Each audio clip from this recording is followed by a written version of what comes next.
Yo, what's going on, guys? Crispy Flakes here. Welcome to Extra Crispy. For today's video, we are going to be reacting to how good was Ray Allen actually.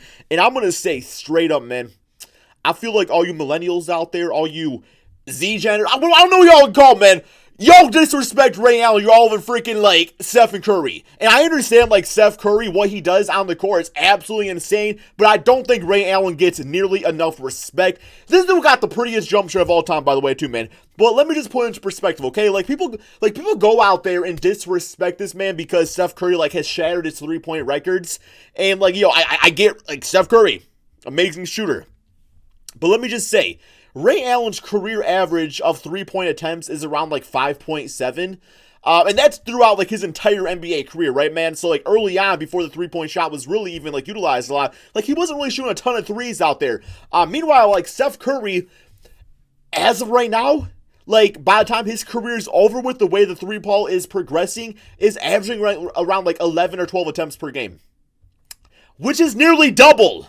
Like, he's still knocking down the shots. I respect that. But let me just say, if Ray Allen played in today's era with shooting 11 or 12 threes a game, don't y'all think that that 3-point, record he held would be a lot higher? I'm just saying, man. I'm just saying. Let's go ahead and watch this video. Link to Andy Hoop's channel in the description below, by the way. Allen had an awesome career. Yes, From he did. Milwaukee to Seattle to Boston. He got to Miami. tossed around a lot, though, man. Let's be He had a honest. tremendous impact for every single team he played for, which is very rare. Usually, a star of Allen's caliber stays on just one or maybe two teams. Why'd Seattle get rid of him? But that wasn't the case.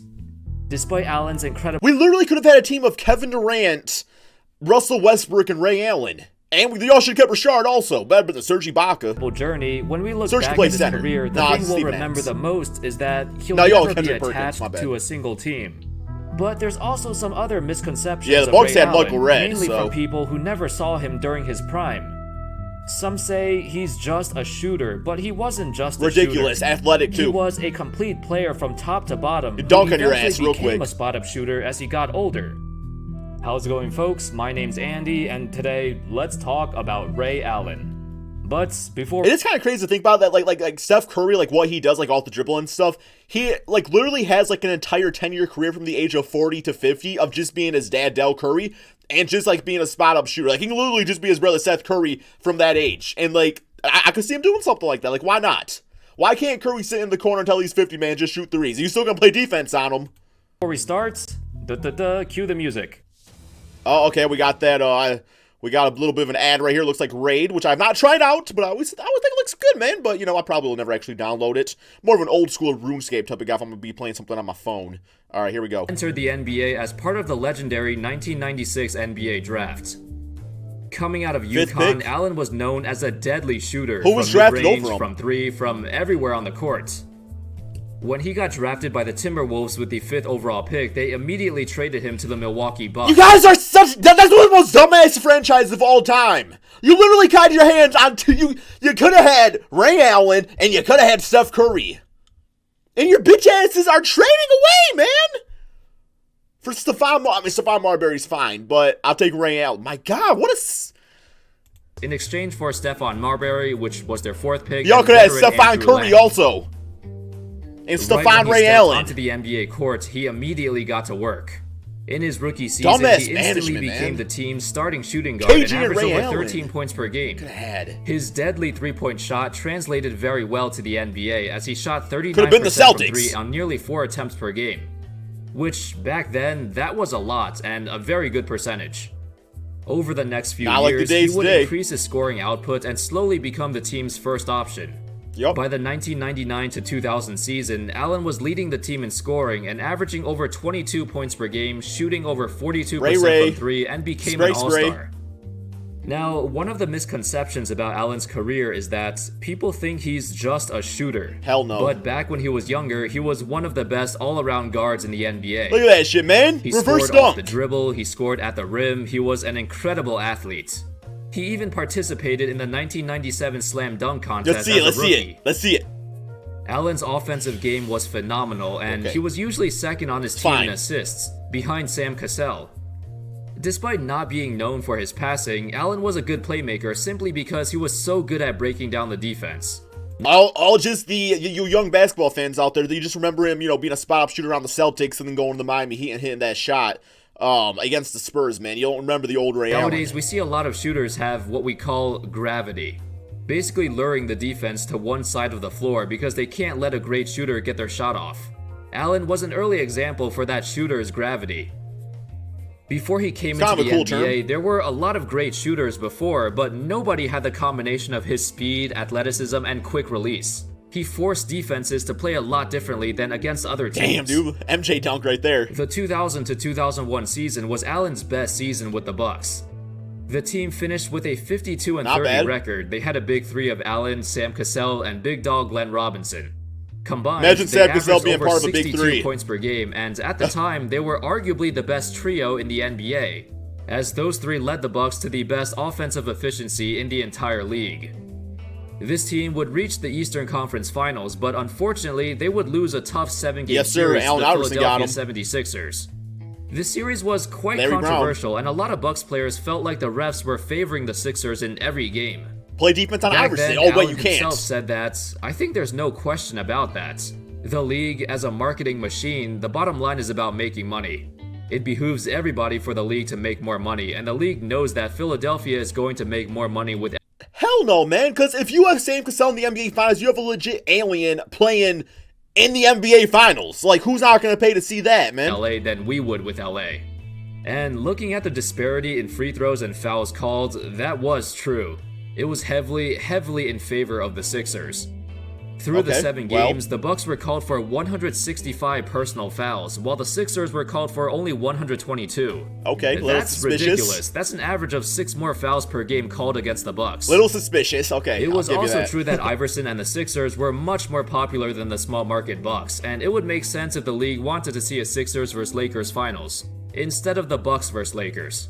All they had were Iverson, played though. very well in the series, averaging 27 points on 51% from 3. He definitely played like the best player on the floor. Iverson had 34% field goal percentage. Oh my god, dude. Unfortunately, after this series, the Bucks never saw the Who y'all following? Over the next few years, the team stumbled, and while Allen was still great, Tyrone it wasn't enough. On top of that, he wasn't really treated as a superstar. Even though he was one of the best players in the league and making multiple All-Star games, not even his own team thought that he was a franchise player. This was very clear by 2003. Allen was 27 years old in the middle of his prime, and the Bucks traded him to Seattle. He was 27 in 2003. They felt like Allen has reached his peak and didn't want to pay him a huge contract he'd be looking for in free agency. They also had a young Michael Redd, who was their backup shooting guard and showed a lot of potential, which made the Bucks pull the trigger on the trade. It turned out to be a very bad trade, as the guys they got back didn't stay that long. Kind of reminds me of like the anti Danny Granger, Paul George situation, where they got rid of Danny Granger, and then Paul George kind of took the realm of the team and became the better player. In this case, Ray Allen left the team in favor of Michael Redd, and Ray Allen ended up being the better player, and Michael Redd had injuries. Kind of like anyway, that, I guess. Allen arrived in Seattle, and that's where he had his best individual seasons. From 2004 to 2007, he averaged 25 points per game, shooting about 8 threes a game. Were they a garbage more than team, any though? other player in the league. He was paired up with another sharp shooter, Rashard Lewis. The two of them were the original Splash Brothers. Unfortunately, overall the team was kinda bad, and they only had one playoff run together. That was in 2005, where they reached the second round but lost against the Spurs.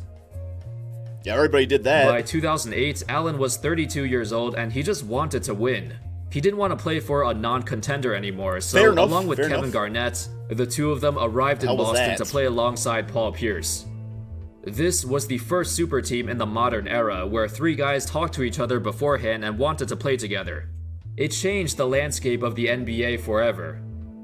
Ray Allen was old, though, man, 32. From 2008 to 2012, Allen continued his great play. Although he was now a third option and only got 13 shots per game, he was still the best shooter in the league. Nobody else came close. This was when Allen started to become more of a spot-up shooter. Their primary game plan was to run Allen off of multiple screens to get him open shots, and it worked. As a Celtic, he became a champion, made multiple finals, and even broke the three-point record, passing Reggie Miller. Short term. Unfortunately, as the years passed by, he didn't really get along with some teammates, and the beef was real because even nowadays, Garnett, Pierce, and Rondo don't really talk to him much anymore. Yeah. Ray Allen kind of comes off as a cocky son of a bitch, though. And it involves a lot of things that we don't know about. KG has said before that people don't understand that this is real life for us, and that the situation with Ray is very sensitive. Yeah, but Kevin Garnett, you're kind of a garbage dude at times. You talk a lot of shit, so I don't blame Ray Allen for maybe the fact that you probably said something that probably rubbed up the wrong way. I don't really know. I mean, you've said some bad things in your career. I know it's basketball related, but still. When we all talked about doing this reunion tour, we were you talking bring personal about guys life we into considered basketball. Loyal and part of the group. Just being honest, my 2 cents, man. When Ray Allen decided to go to the Heat, I feel like he moved on. He went to pursue another ring, and he got another ring. And you didn't. Although what KG said was true, Ray never had the same respect as the others. When he was a Celtic, his name was constantly in trade rumors while KG and Pierce were not. Ray and Rondo didn't get along either, and there were times that Rondo even froze him out on offense, Rondo hates everybody, not passing him the ball. Pierce commented on the situation and said it was a weird relationship. We were all good friends on the courts, but Ray always did his own thing. That's just the way Ray was. Even when we were playing, we'd be having a team dinner and Ray wouldn't show up. Don't gotta be friends, just gotta work together. Charity events, but Ray wouldn't show up to somebody else's. Allen was also not invited to the Celtics' 10th anniversary championship celebration. Yeah, that was dirty. Yeah, it was an awkward situation, but despite the beef, they did what they needed to do on the court. The Boston Big Three started the era of super teams. Other teams were teaming up and trying to form their own super teams. You saw that in Miami, in New York, in LA, in Cleveland, and of course in Golden State as well. Only a few of those worked out. Smaller ones like Dwight Howard joining James Harden in Houston, Chris Paul joining Blake Griffin, LaMarcus Aldridge joining San Antonio. All these stars wanted to team up with another star because that's the direction the NBA was heading toward. Did LaMarcus Aldridge ever play with Tim Duncan? Or was that after Tim Duncan retired? I don't remember. Anyway, the last stop of Allen's career was with the Miami Heat, and he continued to do the same things as in Boston. Help LeBron win a championship. I said help. I said he didn't win it for him. And because he was playing with LeBron, he got more open looks. Despite being in Miami for only 2 years, he hit one of the most iconic shots in NBA history. Yeah, so beautiful. Bang! That shot prevented the Heat from getting eliminated in Game 6. And of course, the Heat would win Game 7 and the 2013 championship. So, how good was Ray Allen actually? A top 3 shooter in NBA history, definitely a top 10 shooting guard ever. If you play, ooh, top 10 ever? Okay, yeah. Before shooting a ton of threes became cool, Allen was doing it way back in the mid-2000s. Top 10, I'm trying to think of other guys that would be better. In his prime, his teams were always... Let's try this out real quick here, guys. Michael Jordan, Kobe Bryant, Dwayne Wade, Allen Iverson. Other guys I'm not thinking of. Did I say James Harden?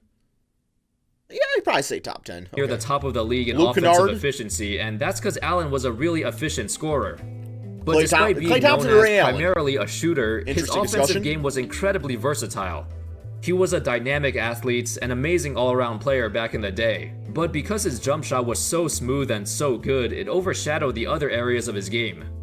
That's a trend that I've noticed with other players too. When you're so good at something, the other parts of your game don't stand out as much. For Allen, it was his playmaking, his handles, his defense, and athleticism. When he got older in Boston and Miami, those parts of his game were nowhere near as good as before. But just remember, he used to be a very complete player and had all the tools in the bag. Anyway, that's all folks. Let me know your thoughts on Ray Allen. Best example I can think of what he just said right there is Dwight Howard. You think about what he is, not what he was. People don't remember the dominant player Dwight Howard was on the Orlando Magic. They think about, some of the clowners antics he does now, man. Same with Ray Allen. They think about him as just like a spot-up shooter later in his career where, back in the day when he first started, man, you got to think about it. Some of these guys playing, 10, 15, 20 years, it is hard to, get your mind, wrapped around, thinking, that far back.